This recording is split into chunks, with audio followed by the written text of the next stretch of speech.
तो नमस्कार, एक बार पुनः स्वागत है आपका हमारे चैनल एनसीईआरटी सॉल्यूशन 99 पर। दोस्तों, आज हम जो है रसायन शास्त्र के पेपर को देखेंगे। दोस्तों, इसके महत्वपूर्ण प्रश्नों का संकलन किया है। ये प्रश्न दोस्तों आपके अर्धवार्षिक, त्रैमासिक और वार्षिक सभी परीक्षाओं के लिए दोस्तों बहुत ही महत्वपूर्ण प्रश्न हैं। इन प्रश्नों को आप एक पेन कॉपी लेकर बैठें और उन्हें नोट डाउन करें और इन प्रश्नों का बार बार अभ्यास करें। दोस्तों, इसमें कुछ महत्वपूर्ण प्रश्न लिए हैं, वो देखते हैं इनको कैसे। तो कुछ बच्चों इसमें पूछा गया था स्थिर अनुपात का नियम और सीमांत अभिकर्मक की परिभाषा, गुणित अनुपात का नियम, मोल को परिभाषा, परमाणु क्रमांक की परिभाषा, द्रव्यमान संख्या, क्वांटम संख्या की परिभाषा, n+1 नियम। इसी तरह दोस्तों ये सब प्रश्न दिए हैं, इन प्रश्नों को देखते हैं। ये त्रैमासिक पेपर का प्रश्न है और ये प्रश्न दोस्तों बार बार परीक्षाओं में दोहराए जाते हैं। इनको आप प्रश्नों को नोट डाउन कर लें और इनका बार बार अभ्यास करें। दोस्तों, पहला प्रश्न सीमांत अभिकर्मक क्या है। दोस्तों, ये प्रश्न पूछा गया था 2024 में पूछा गया है, सीमांत अभिकर्मक किसे कहते हैं, ये परिभाषा लिखना है। तो दोस्तों, सीमांत अभिकर्मक क्या होते हैं? वह अभिकर्मक जिसका रासायनिक अभिक्रिया में पूर्ण रूप से उपयोग होता है तथा जिसकी मात्रा बनाने वाले उत्पाद की मात्रा को सीमांकित करती है, वो दोस्तों क्या कहलाता है? सीमांत अभिकर्मक कहलाता है। दोस्तों, सीमांत अभिकर्मक का होता है मीथेन का सूत्र होता है दोस्तों CH4। जब इस पर दोस्तों ऑक्सीजन की क्रिया कराते हैं तो कार्बन डाइऑक्साइड बनता है प्लस दोस्तों H2O बनता है। दोस्तों, यहाँ हाइड्रोजन के 4 हैं, तो दोस्तों यहाँ पे 2 का गुणा करेंगे। तो दोस्तों इसमें जो CH4 है, मीथेन जो है, ये दोस्तों सीमांत अभिकर्मक का कार्य करता है। सीमांत अभिकर्मक, क्योंकि दोस्तों ये मीथेन जो होता है वो दोस्तों जो है जो उत्पाद की जो मात्रा को क्या करता है? सीमांकित करता है। उत्पाद इसमें दोस्तों है CO2 और H2O, तो इसकी मात्रा को ये सीमांकित निर्धारित करता है CH4, इसलिए दोस्तों ये CH4 कहलाता है सीमांत अभिकर्मक। दूसरा क्वेश्चन दोस्तों, यौगिक के मूल अनुपाती सूत्र की परिभाषा दीजिए। दोस्तों, यौगिक का मूल अनुपाती सूत्र क्या कहलाता है? जो किसी यौगिक के एक अणु में उपस्थित तत्वों के परमाणुओं की संख्या का सरलतम पूर्णांक अनुपात बताता है, उसे दोस्तों कहते हैं मूलानुपाती सूत्र कहते हैं। जैसे H2O2 का सरलतम सूत्र दोस्तों HO होता है। दोस्तों, H2O2 का जो सरलतम सूत्र होता है H2O2 का, इसमें दोस्तों इसका सरलतम अनुपात क्या होगा? 2 से डिवाइड होगा तो इसका हो जाएगा दोस्तों HO। बेंजीन का दोस्तों C6H6 होता है, इसका सरलतम सूत्र होगा दोस्तों 6 से भाग जाएगा तो CH। ये दोस्तों सरलतम सूत्र कहलाते हैं, मूल अनुपाती सूत्र कहलाते हैं। इसके बाद दोस्तों प्रश्न है, विलयन की मोलरता पर ताप का क्या प्रभाव पड़ता है। ये भी दोस्तों बहुत ही महत्वपूर्ण क्वेश्चन है, आप इसको अच्छी तरह से याद देख लें। विलयन की मोलरता पर ताप का क्या प्रभाव पड़ता है। तो बच्चों जो है विलयन की जो मोलरता होती है वो ताप के व्युत्क्रमानुपाती होती है। क्या होती है? ताप के व्युत्क्रमानुपाती। ताप बढ़ाने से मोलरता घट जाएगी और ताप कम करने से मोलरता बढ़ जाती है। तो मोलरता जो है ताप पर निर्भर करती है और ताप के व्युत्क्रमानुपाती होती है। मोल संकल्पना क्या है बच्चों? ये भी प्रश्न पूछा गया था, पिछली बार पूछा गया था कि मोल को परिभाषित कीजिए। ये मोल की परिभाषा लिखना थी। तो ये दोस्तों बच्चों पेपर है जो है पिछले वर्ष का, ये बोर्ड परीक्षा का त्रैमासिक पेपर है, तो उसमें पूछा गया था मोल की परिभाषा लिखना। तो मोल क्या कहलाता है?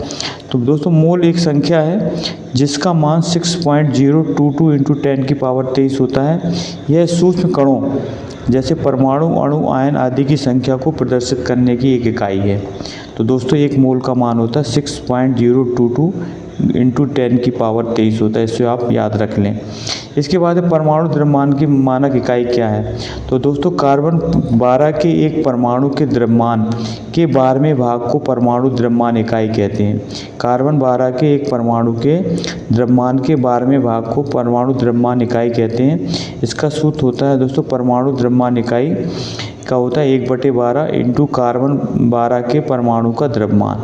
ये दोस्तों इसके बाद दोस्तों आपबाउ सिद्धांत, बहुत ही इंपॉर्टेंट क्वेश्चन है दोस्तों, ये पिछली बार पूछा गया था दोस्तों। आपबाउ सिद्धांत क्या होता है, इसको आप जो है प्रश्न क्रमांक 16 में पूछा गया था बच्चों, आपवाऊ से का नियम समझाइए और पाउली का नियम, दोनों नियम दोस्तों पूछे गए थे। तो दोस्तों आपवाऊ का नियम दे, आपवाऊ बच्चों एक जर्मन भाषा का शब्द है और इसका अर्थ होता है रचना करना या निर्माण करना। तो दोस्तों इसके अनुसार जो है किसी भी उपकोष के कक्षकों में इलेक्ट्रॉन का प्रवेश ऊर्जा के बढ़ते क्रम में होता है, अर्थात इलेक्ट्रॉन सबसे पहले कम ऊर्जा वाले स्तरों में प्रवेश करते हैं, इसके बाद बढ़ते क्रम में अधिक ऊर्जा वाले स्तरों में प्रवेश करते हैं। बहुत ही इंपॉर्टेंट नियम है, इसमें आप दोस्तों इंपॉर्टेंट लगा लें इसको। इसके बाद दोस्तों प्रश्न क्रमांक है N+L नियम, ये भी दोस्तों बहुत ही इंपॉर्टेंट है। N+L नियम कारण सहित समझाना है दोस्तों, ये भी पिछली बार परीक्षा में पूछा गया था।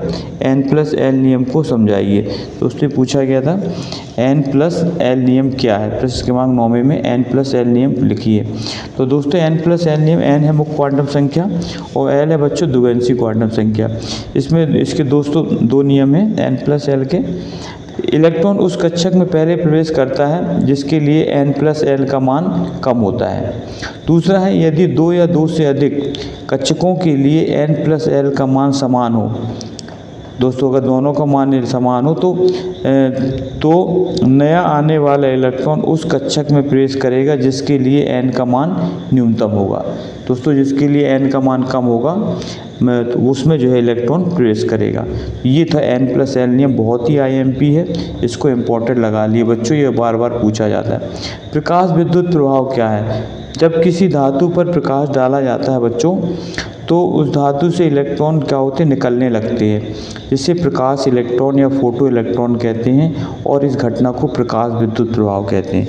ये परिभाषा दोस्तों बच्चों पूछी गई थी प्रकाश विद्युत प्रभाव की, इसको आप अच्छी तरह से याद कर लें, प्रकाश विद्युत प्रभाव क्या कहलाता है। इसके बाद परिरक्षण प्रभाव क्या है? दोस्तों परिरक्षण प्रभाव भी पूछा जाता है, इसकी परिभाषा भी आप याद कर लें। ये सभी दोस्तों इंपॉर्टेंट क्वेश्चन हैं जो बार बार परीक्षाओं में पूछे जाते हैं। इलेक्ट्रॉन द्वारा नाभिकीय आकर्षण में डाले गए बाधा को परिरक्षण प्रभाव कहते हैं, जिससे बाहरी कोश का इलेक्ट्रॉन ढीला हो जाता है, इसको परिरक्षण। तो इसके बाद है दोस्तों नाइट्रोजन की आयन की एंथैल्पी ऑक्सीजन से ज़्यादा होती है। तो दोस्तों नाइट्रोजन की आयन एंथैल्पी अर्ध रूप से भरे हुए कक्षकों के अतिरिक्त स्थायित्व के कारण ऑक्सीजन से ज़्यादा। दोस्तों नाइट्रोजन की जो कक्षक होते हैं वो आधे भरे हुए होते हैं, जिससे कि जो है भरे हुए कक्षकों के अतिरिक्त स्थायित्व के कारण ऑक्सीजन से ज़्यादा होती है, तो इसको आप याद रखेंगे। इसके बाद कार्बोकेटायन की संरचना बताना है। तो कार्बोकेटायन मतलब दो जब एल्किल हैलाइड का विखंडन होता है दोस्तों, तो ये एल्काइल है और ये हैलाइड है। ये एल्किल मूलक अलग हो जाता है और हैलाइड अलग हो जाता है। तो दोस्तों ये जो इनके जो साझे का इलेक्ट्रॉन होता है वो दोस्तों जो है इस एल्किल कार्बन के पास चला जाता है, तो जिससे कार्बन परमाणु क्या हो जाता है, धनावेशित हो जाता है। इस धनावेशित कार्बन परमाणु को दोस्तों कार्बोकेटायन कहा जाता है। तो धनावेशित युक्त कार्बन आयन को कार्बोकेटायन कहते हैं। तो दोस्तों इस तरह ये कार्बन कैटायन R की जगह CH3 ले सकते हैं और X की जगह Cl, तो CH3 अलग हो जाएगा और Cl, और जो इनके भी जो साझे के इलेक्ट्रॉन होंगे बच्चों वो कार्बन परमाणु के पास आ जाएंगे, तो जिससे कार्बन क्या होगा, धनावेशित और Cl ऋणावेशित होता है। इसकी दोस्तों कार्बोकेटायन कहा जाता है। इसके बाद दोस्तों ज्यामितीय समावयवता पूछी जाती है।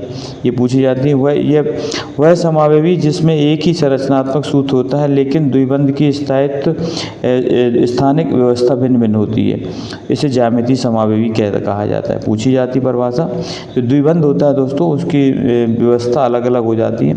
आवागाद्रो नियम क्या है दोस्तों, बच्चों पूछा जाता है आवागाद्रो नियम क्या है, ये परिभाषा भी आप याद कर लें, ये कि अक्सर परीक्षा में पूछी जाती है। तो दोस्तों आवागाद्रो नियम ने समान ताप व दाब पर सभी गैसों के समान आयतन में अणुओं की संख्या समान होती है। गैस का आयतन उसके अणुओं की संख्या के समानुपाती होता है। V समानुपाती N है दोस्तों अणुओं की संख्या और V है आयतन। V है आप दोस्तों आवागाद्रो का नियम। स्थिर अनुपात नियम को उदाहरण देकर समझाइए। दोस्तों स्थिर अनुपात नियम और गुणित अनुपात नियम एक दोस्तों बच्चों परीक्षा में जरूर पूछा जाता है, या तो स्थिर अनुपात नियम या दोस्तों गुणित अनुपात नियम। तो दोस्तों स्थिर अनुपात नियम ये किसी यौगिक में उपस्थित अवयवी तत्वों का अनुपात सदा निश्चित रहता है, इसी को स्थिर अनुपात का नियम कहते हैं। जैसे शुद्ध जल में किसी भी स्रोत से प्राप्त किया जाए हाइड्रोजन ऑक्सीजन भार की दृष्टि से 1:8 होंगे। दोस्तों ऑक्सीजन जो जल चाहे वर्षा का हो चाहे नदी का हो, तो जल में दोस्तों जो हाइड्रोजन होता है और ऑक्सीजन, इनका जो रेशियो होता है दोस्तों वो अगर इनको डिवाइड करेंगे तो 1:8 होगा। तो सरलता अनुपात क्या होगा, 1:8 होगा। तो चाहे वो वर्षा का जल हो चाहे नदी का जल हो कुएं का जल हो, इसमें जो अवयवी तत्व हाइड्रोजन और ऑक्सीजन, इनका सदैव अनुपात कैसा रहेगा, एक सरलतम अनुपात होता है, एक निश्चित अनुपात होगा। तो दोस्तों ये तो इसमें जैसे H2O में हाइड्रोजन ऑक्सीजन का 1:8 अनुपात है। इसके बाद दोस्तों परमाणु त्रिज्या को परिभाषित करना है। परमाणु त्रिज्या की परिभाषा लिखना दोस्तों, परमाणु त्रिज्या किसे कहते हैं। तो दोस्तों परमाणु त्रिज्या कहलाती है किसी भी परमाणु के नाभिक में उसके बाह्यतम कोश के बीच की दूरी को परमाणु त्रिज्या कहा जाता है। इसके बाद दोस्तों गुणित अनुपात नियम को समझाना है। दोस्तों पिछली बार गुणित अनुपात का नियम पूछा गया था, कभी कभी स्थिर अनुपात का नियम दोस्तों पृष्ठ क्रमांक 7 में पूछा गया था। गुणित अनुपात का नियम समझाइए, बहुत ही इंपॉर्टेंट है बच्चों। इस नियम के अनुसार जब दो तत्व मिलकर के एक से अधिक यौगिक बनाते हैं तो एक तत्व के द्रव्यमान जो दूसरे तत्व के निश्चित द्रव्यमान से संयोग करते हैं एक दूसरे के सरल अनुपात में होते हैं। इसको आप याद रखेंगे। जैसे दोस्तों H2O है, H2O में अभी मैं बताया था हाइड्रोजन ऑक्सीजन का अनुपात होता है 2:16। कितना होता है, 2:16। H2O2 का दोस्तों निकालेंगे बच्चों, H2O2 तो ऑक्सीजन का हो जाएगा 2 और इसका होगा 16 दूनी 32, 2:32। तो दोस्तों इनमें H2O में 2:16 तो दोस्तों जो संयोग करने वाले तत्व हैं तो इसमें देखो 16 और इसमें कितना है बच्चों 32। तो इनमें कैसा अनुपात है, 16:32 में 1:2 सरल अनुपात है, एक दूसरे के सरल अनुपात में होते हैं। तो इसको आप याद रखना। ये दोस्तों गुणित अनुपात का नियम बहुत ही IMP है बच्चों, ये परीक्षा में आपके पूछा ही जाएगा। इसके बाद दोस्तों बच्चों है H2O साधारण ताप पर दोस्तों क्या होता है, द्रव होता है, जबकि जो है H2S एक गैस होती है। ये प्रश्न पूछा जाता है। H2O साधारण ताप पर द्रव है, जबकि जो दोस्तों H2S गैस। दोस्तों H2O में दोस्तों अंतराणविक हाइड्रोजन बंध पाया जाता है। हाइड्रोजन बंध एक दुर्बल बंध होता है दोस्तों, H और O ऑक्सीजन और हाइड्रोजन के भी बनता है। तो इस दुर्बल बंध के कारण ये साधारण ताप पर दोस्तों H2O द्रव होता है, जबकि H2SO4 में हाइड्रोजन और सल्फर के बीच दोस्तों हाइड्रोजन बंध नहीं पाया जाता है और क्योंकि इनका आकार बड़ा होता है, जिससे कारण दोस्तों H2S एक गैस है।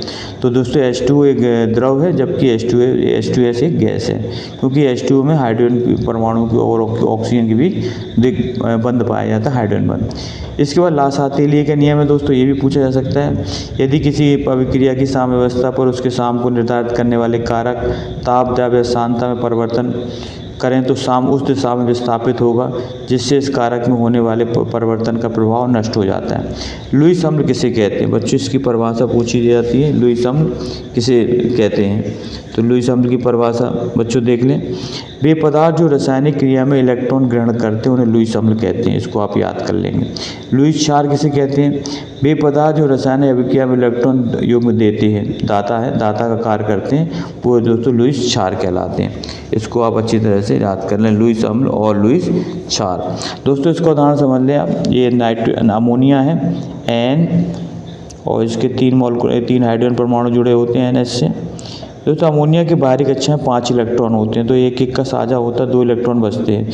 जब ये दोस्तों सहयोग करता है बोरॉन ट्राईफ्लोराइड से, किससे करता है, बोरॉन ट्राईफ्लोराइड से, तो दोस्तों ये जो अपने जो इलेक्ट्रॉन है 2 इलेक्ट्रॉन, ये दोस्तों बोरॉन को दे देता है। किसको दे देता है, बोरॉन को। तो दोस्तों ये अपने 2 इलेक्ट्रॉन बोरॉन को दे देगा, नाइट्रोजन के 2 इलेक्ट्रॉन। तो दोस्तों इसका बनेगा इस तरह N H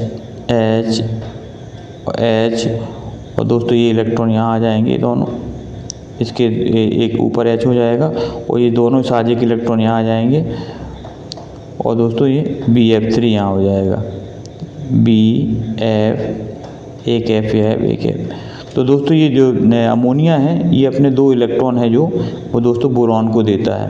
तो ये दाता है दोस्तों, और ये क्या है, ग्राही।